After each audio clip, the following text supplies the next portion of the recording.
Welcome to the Open Telekom Cloud podcast, Radio OTC. Today we are here together with Helm Nagel, the company, and here is on one hand Christopher Helm, and Hi. on the other hand is Nico Engelmann. Hi. So we are here in Frankfurt, in a wonderful Frankfurt. Maybe you see it in the background. Guests together with Helm Nagel, and maybe let's directly give the word to them. Absolutely. Thanks for the invitation. Happy to be here, and let's do a short introduction from my side. I'm Yes. Chris. I'm the CEO at the company, which is called Helm Nagel GmbH, and I'm there even before the company. So I started in 2011, and then we founded the company in 2016. But I think we can go into details afterwards. Yes. All right, I'm Nico. I work as AI engineer at Helm Nagel, and I'm developing new AI models and new features in close relationship to our customers. Sounds amazing. Great. So you are using also the Open Telekom Cloud, and maybe you can give us a little bit some information. What is your company? What products, what offerings do you have? What are you doing in your daily business, in your roles? What are your responsibilities by each person, etc.? Maybe just let us know what is Helm Nagel, who is Helm Nagel, and I think one of your products is called Confutio. That's What correct. is Confutio? That's correct. Let's start a bit historically. I think this is always Yes. interesting. So when I was younger than today, like 2011, we started as solo entrepreneurs. So quite different to normal, like how normal, let's say, startups start their business, because they search for funding and then they go out and look for with a nice pitch deck for investor money.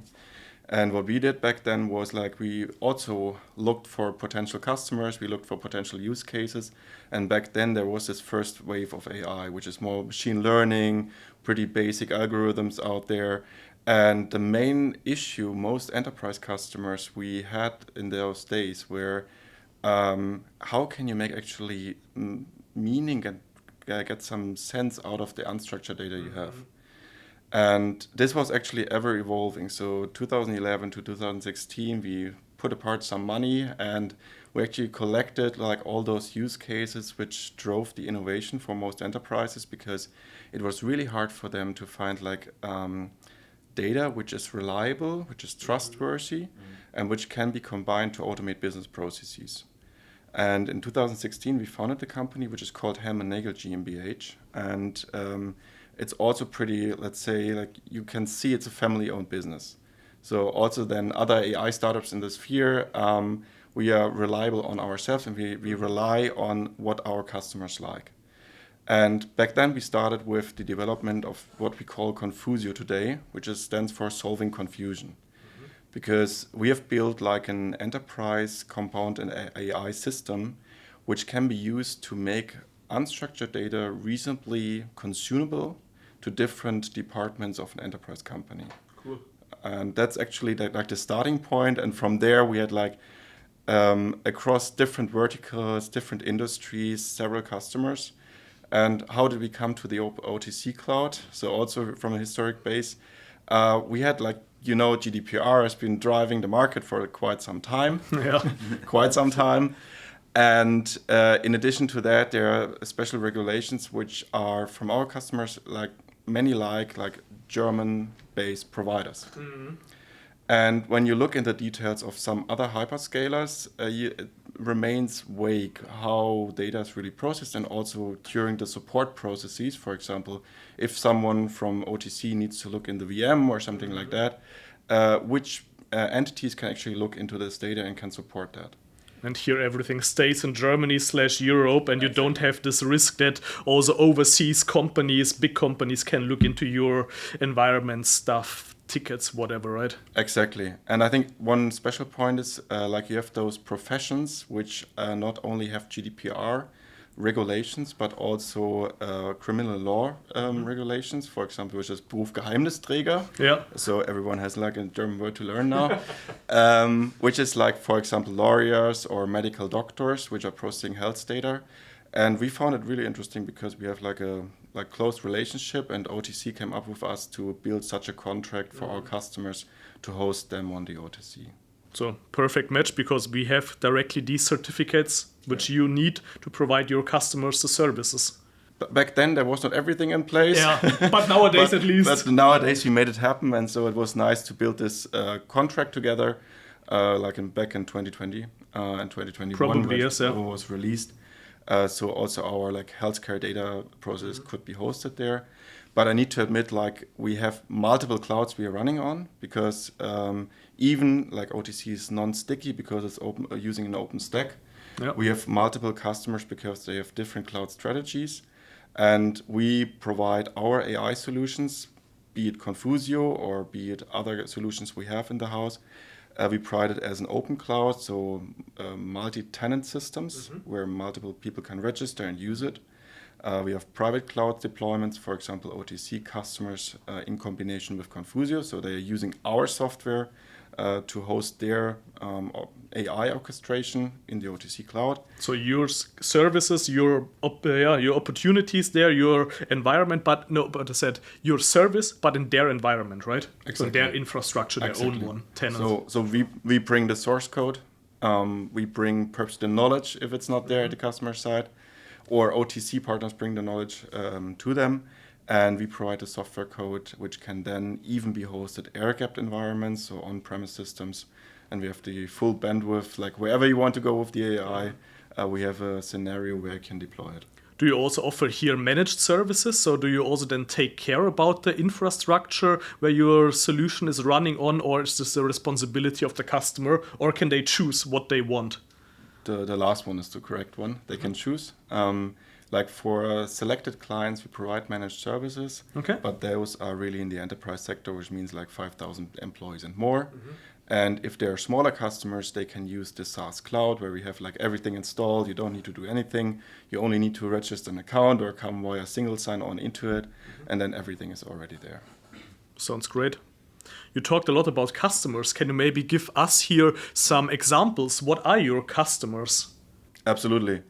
As you can imagine, when you start out, you look for where are really the use cases. And when I said unstructured data, most of the time, at least multiple years ago, it was documents. So when you look at the company, you have actually 3 points of knowledge when you condense it down a bit, because you have people. People have a lot of knowledge in their brains, so be it explicit or implicit knowledge.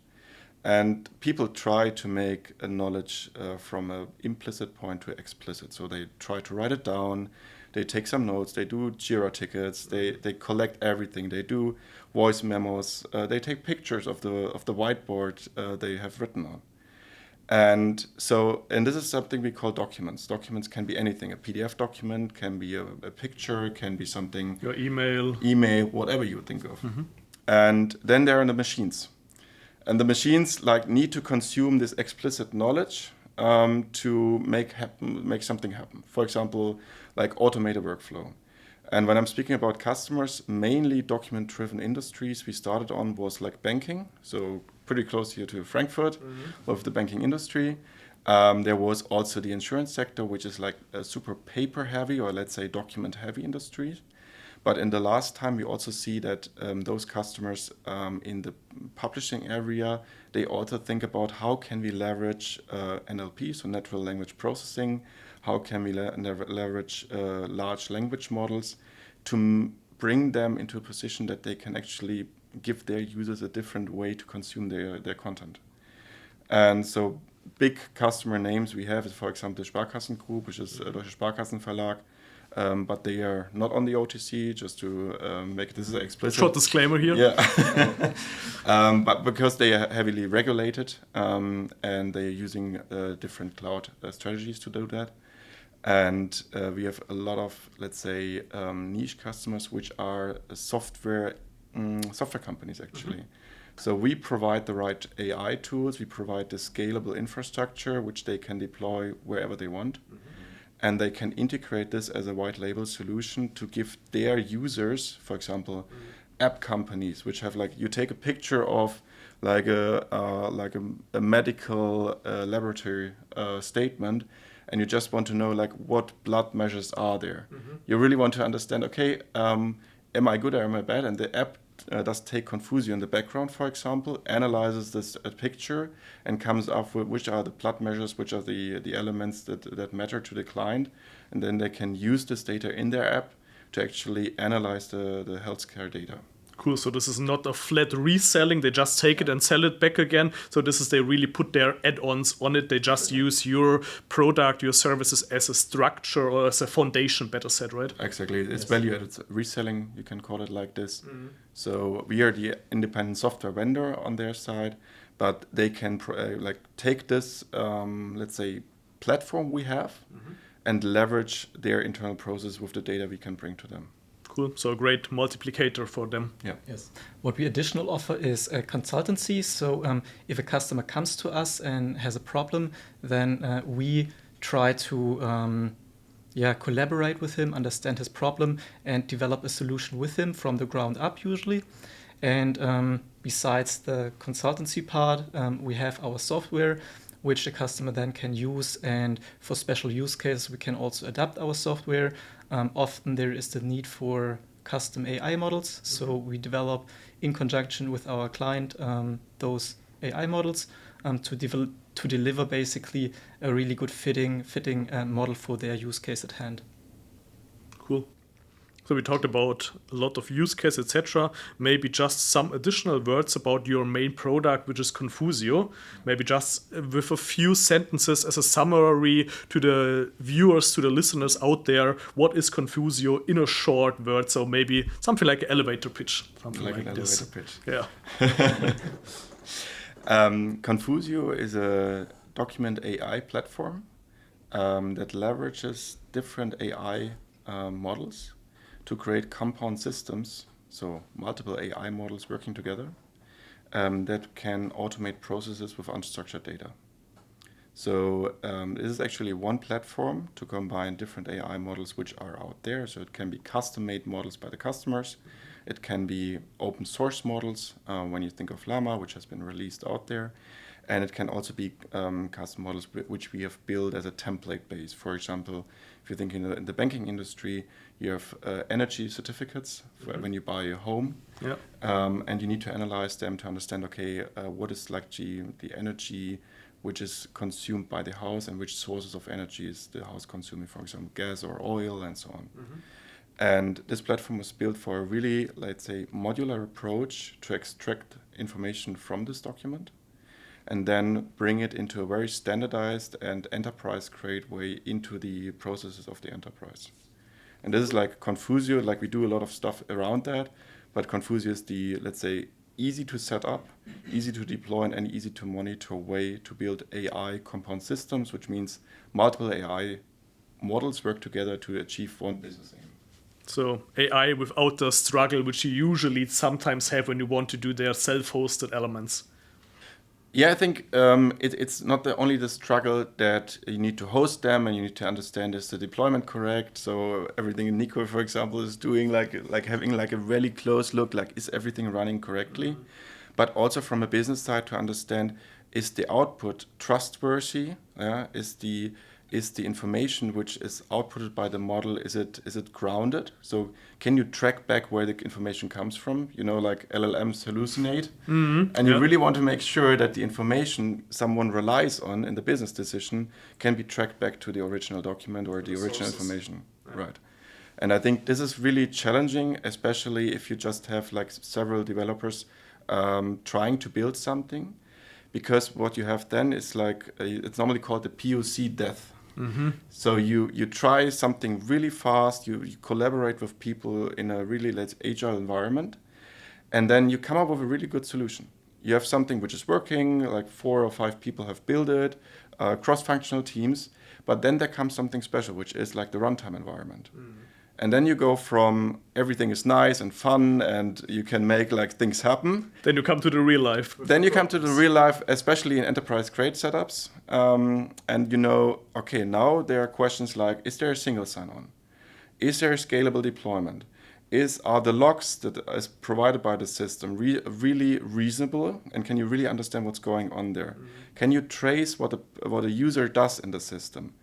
And then normally the POC, which might have took like 6 months, it couldn't take like 3 years to get ready for deployment if you really want to make sure that the IT department is happy with the solution. To really grow this POC baby to the adult software you really Yeah. use in your daily business. And that's what we can do is like making this POC shorter because most of the elements are there. And on the other side, like bringing it into production by a click. Perfect.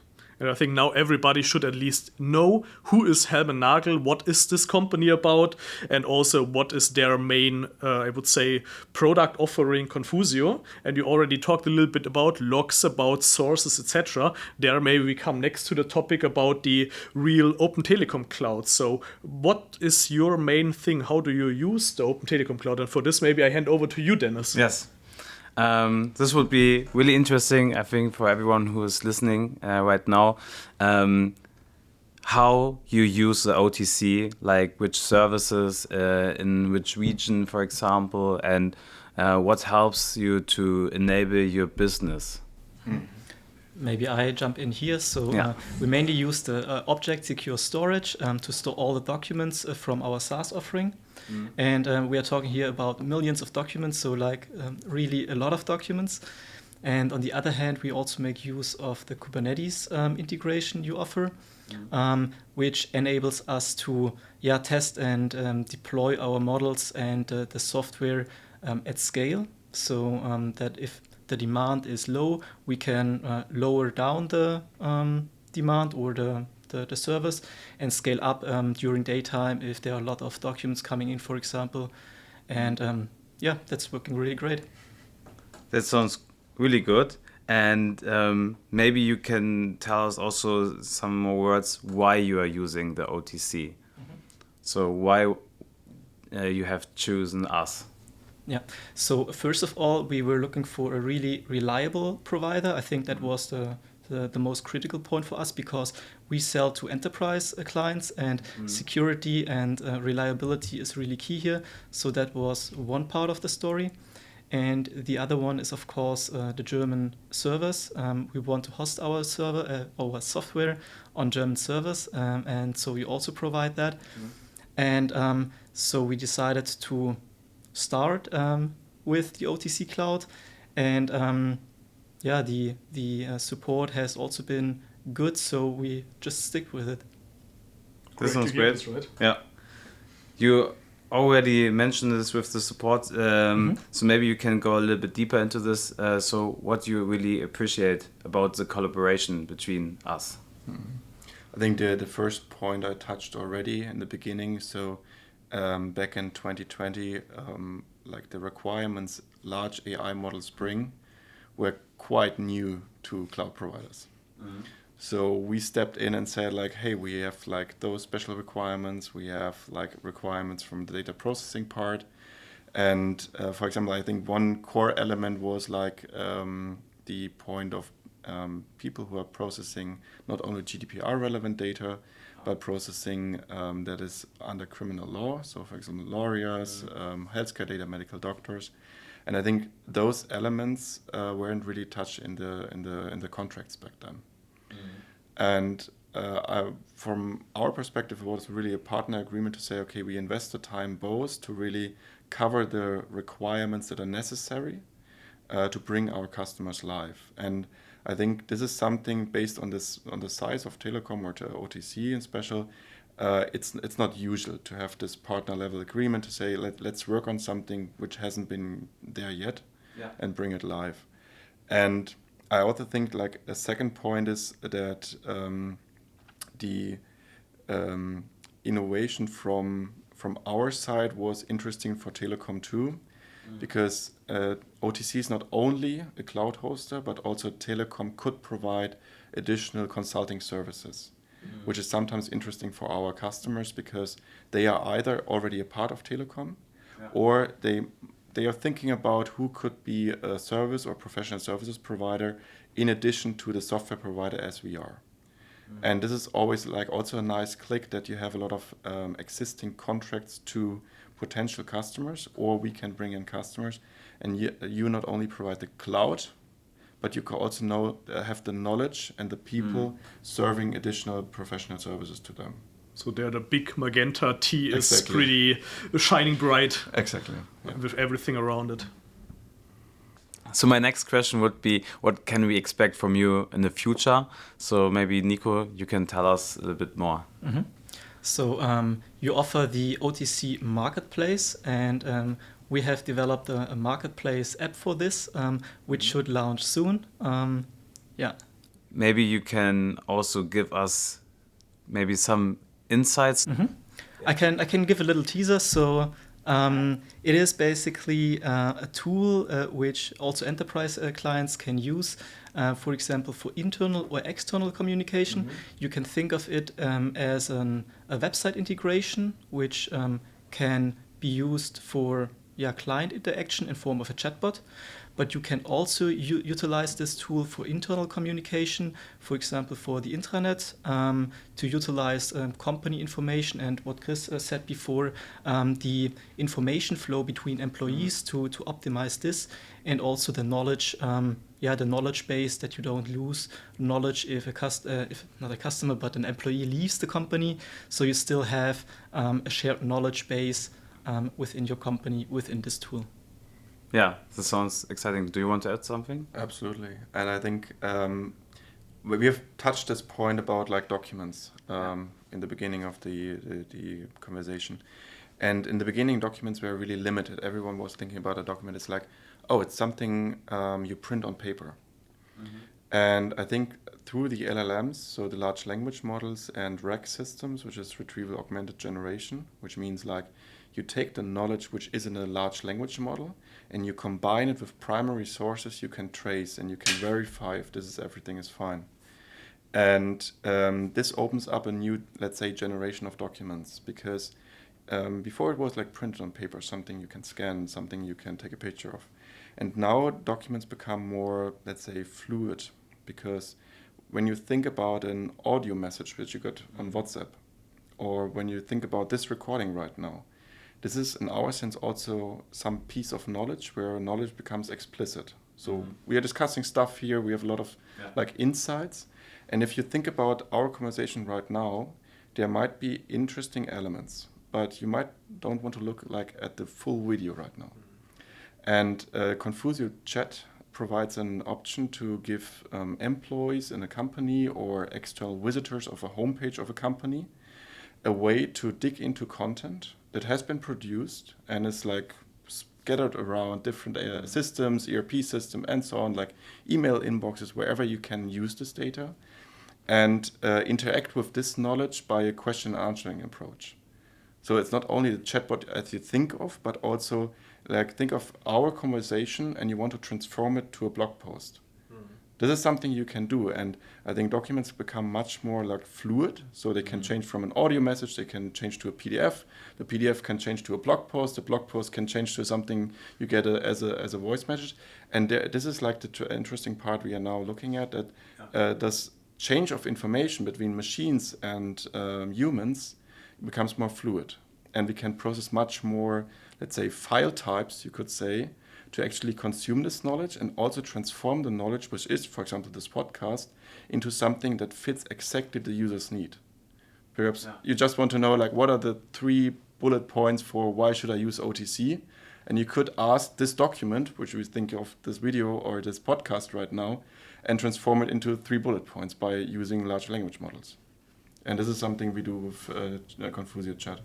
So you put the content into the focus, into the main area, and not the style of it, etc. So you really say, this is the content, I can search through it, I can use it how I as a user want it, and not how the content is initially provided. Exactly. So it's a transformation engine for content, actually. So focusing at the user. Yeah. Really great. We can looking forward and happy to have it soon on the marketplace. Then I would hand over to you, Stefan. All right. Thank you a lot, Dennis.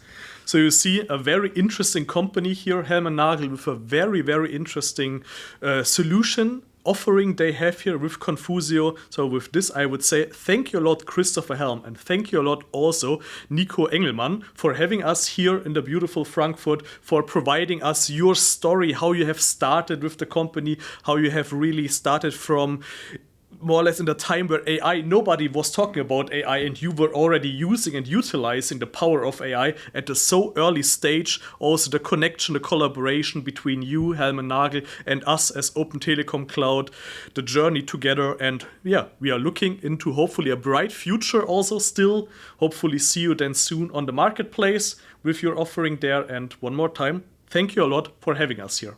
Thanks for the invitation. Thanks for coming.